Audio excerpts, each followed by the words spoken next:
नमस्कार साथियों, स्वागत है आपका आपके अपने यूट्यूब चैनल हिंदी पाठशाला वाईआरके में। मैं दोबारा से आपके लिए बहुत ज़्यादा महत्वपूर्ण, जो कि प्रत्येक एग्ज़ाम में पूछे जाते हैं, ऐसे प्रमुख लेखक और उनकी रचनाएँ लेकर आया। वीडियो शुरू से और अंत तक ज़रूर देखिएगा। अंत में मैंने जो प्रमुख लेखक हैं, उनको एक कहानियों के माध्यम से एक ट्रिक प्रस्तुत की है, जो आप अगर उसे देखते हो तो वो आपकी समझ में ज़रूर आएगी। तो शुरू करते हैं वीडियो। अगर वीडियो पसंद आए तो लाइक, सब्सक्राइब, शेयर, कमेंट ज़रूर किया करें। आपका एक कमेंट या आपका एक लाइक मुझे आगे ऐसे ही मज़ेदार वीडियो बनाने के लिए अग्रेसिव करता है। तो शुरू करते हैं। प्रमुख लेखक एवं उनकी रचना है। प्राचीन भारतीय लेखक एवं रचनाएँ। ये जो सबसे ज़्यादा प्राचीन भारतीय रचनाएँ हैं और लेखक हैं, उनके बारे में मैंने यहाँ बताया है। सबसे पहले बात कर लेते हैं वाल्मीकि। वाल्मीकि की जो है वो रामायण प्रसिद्ध रचना है। दूसरे लेखक हैं वेदव्यास, जिनकी प्रमुख रचना महाभारत है। कौटिल्य, जिन्हें चाणक्य कहा जाता है, इनकी जो प्रमुख रचना है वो अर्थशास्त्र है। ठीक है। अगले जो लेखक हैं पतंजलि, उनकी जो रचना है वो महाभाष्य है। ठीक है। और संस्कृत के प्रखंड विद्वान कालिदास, इनकी जो प्रमुख रचनाएं हैं अभिज्ञान शकुंतलम, मेघदूत और रघुवंशम, ये 3 रचनाएं इनकी प्रमुखता के साथ पूछी जाती हैं। तो आप ये अति प्राचीन भारतीय लेखक एवं उनकी रचनाएं जरूर याद रखिएगा। आगे बढ़ते हैं। मध्यकालीन लेखक एवं उनकी रचनाएं, यानी मध्यकाल में जो प्रसिद्ध लेखक और उनकी जो रचनाएं थी वे कौन कौन सी थी। तुलसीदास जी की जो सबसे प्रसिद्ध रचना है वो रामचरितमानस है। सूरदास की जो प्रसिद्ध रचना है वो सूरसागर है। वैसे तुलसीदास जी की रामचरितमानस, विनय पत्रिका, भरवे रामायण, ठीक है, ये इनकी अन्य रचनाएं हैं। सूरदास की सूरसागर, सुरसारावली और साहित्य लहरी, ये इनकी प्रमुख रचनाएं हैं। ठीक है। लेकिन मुख्य रूप से सूरसागर का ही जिक्र अधिकतर पूछा जाता है।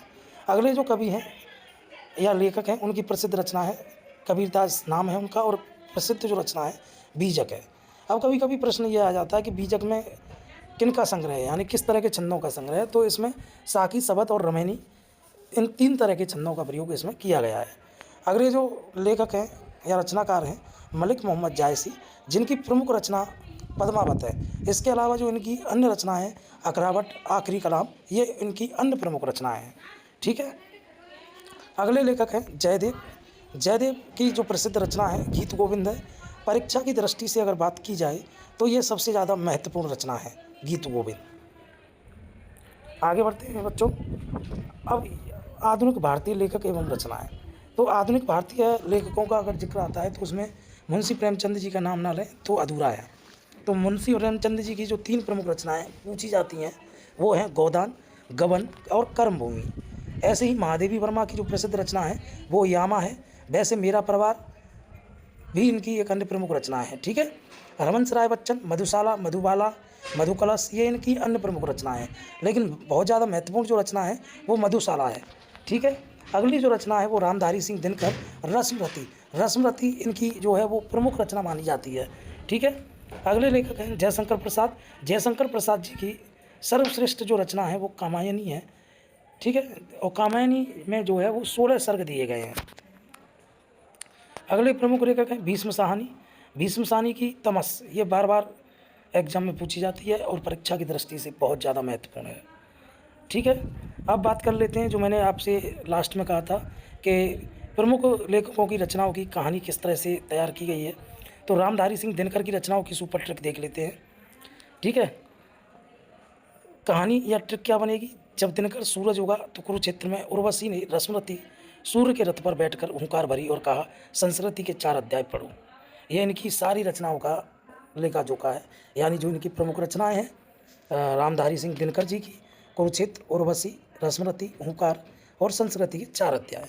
और ये मैंने इस ट्रिक के माध्यम से सारे के सारे आपको ट्रिक के माध्यम से बता दिए हैं। ठीक है। अगले लेखक की तरफ बढ़ते हैं। अगले जो प्रमुख लेखक हैं वे हैं महादेवी वर्मा। महादेवी वर्मा के लिए भी एक ट्रिक है और ये भी बहुत ही मज़ेदार है। कहानी क्या है। महादेवी जी यामा और दीपशिखा अपनी सहेली की डायरी देख रही थी। तभी न्यार और रश्मि नाम के 2 बच्चे आए और बोले हमें अतीत के चलचित्र और स्मृति की रेखाएँ देखनी है। तो इससे क्या होगा, महादेवी वर्मा की सारी रचना आ जाएँगी। महादेवी वर्मा की सारी रचना कौन-कौन सी हैं? दीपशिखा, नेहार, रश्मि, यामा। यामा के लिए इन्हें ज्ञान पुरस्कार प्राप्त हुआ था। अतीत के चलचित्र, रेखा चित्र और स्मृति की रेखाएँ। अगले प्रमुख लेखक हैं मुंशी प्रेमचंद। ट्रिक, गोदान का गमन और निर्मला का कर्म। ठीक है, इनकी जो प्रमुख रचनाएं हैं वो कैसे करेंगे? गोदान, गमन, सेवा सदन, रंगभूमि, कायाकल्प, रंगभूमि, कर्मभूमि और मंगलसूत्र। मंगलसूत्र जो है इनका अधूरा उपन्यास है। ठीक है, अगले लेखक हैं जयशंकर प्रसाद। अब इनकी ट्रिक कैसे याद करेंगे? जयशंकर जी का मंदिर, फिर कामायनी, यानी जयशंकर जी के मंदिर में कौन? कामायनी रहती थी, जो आंसू बहाती थी, आंसुओं से लहर बनी, लहर उठी तो वहाँ तितलियाँ मंडराने लगीं, तितलियों से वहाँ कंकाल का निर्माण हुआ, चंद्रगुप्त और स्कंदगुप्त नामक 2 राजाओं का जन्म हुआ। तो ये थी इसकी प्रमुख ट्रिक। उम्मीद करता हूँ ये वीडियो आपको बहुत ज़्यादा पसंद आई होगी। पसंद आए तो लाइक, शेयर, कमेंट ज़रूर किया करें और अपने ऐसे दोस्तों को ज़रूर भेजें जो किसी न किसी कॉम्पिटिटिव एग्ज़ाम की तैयारी कर रहे हैं। ठीक है, धन्यवाद दोस्तों, नमस्कार, आपका दिन शुभ रहे।